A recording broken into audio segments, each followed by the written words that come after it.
സ്വർഗമുണ്ട്. ഒരു ഭർത്താവിന് സ്വർഗമുണ്ട്. ഏത് ഭർത്താവിനെന്നറിയുമോ? രാവിലെ വെളുപ്പാങ്കാലത്ത് സുബഹിക്ക് മുമ്പ് എഴുന്നേൽക്കുകയാണ്. അവിടെ നിന്ന് പാങ്ക് വിളിക്കുന്നതിന് മുമ്പേ എഴുന്നേറ്റ് പോയി ഒലുവെടുത്തു.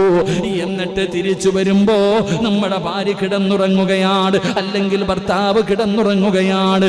ആ കിടന്നുറങ്ങുന്ന സമയത്ത് ഒലുവെടുത്തിട്ട് നമ്മുടെ ശരീരത്തിലിരിക്കുന്ന വെള്ളത്തുള്ളികൾ ആ ഉറങ്ങിക്കിടക്കുന്ന ഭാര്യയുടെ മുഖത്തിങ്ങനെ കുടഞ്ഞിട്ട്, പെണ്ണെ എഴുന്നേറ്റ് നിസ്കരിക്കു പെണ്ണേ, സുബഹിയുടെ ബാങ്ക് വിളിക്കാൻ സമയമായി, എഴുന്നേറ്റ് നിസ്കരിക്കടി എന്ന് തന്റെ പ്രിയപ്പെട്ട ഭാര്യയെ വിളിച്ചുണർത്തുന്ന എന്റെ പ്രിയപ്പെട്ട ഭർത്താവേ,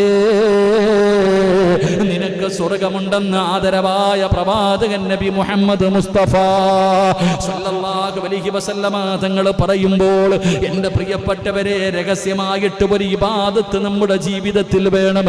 എന്തിനു വേണ്ടി എന്നറിയുമോ? വെറുതെ പറഞ്ഞതല്ല. എനിക്കും അല്ലാഹു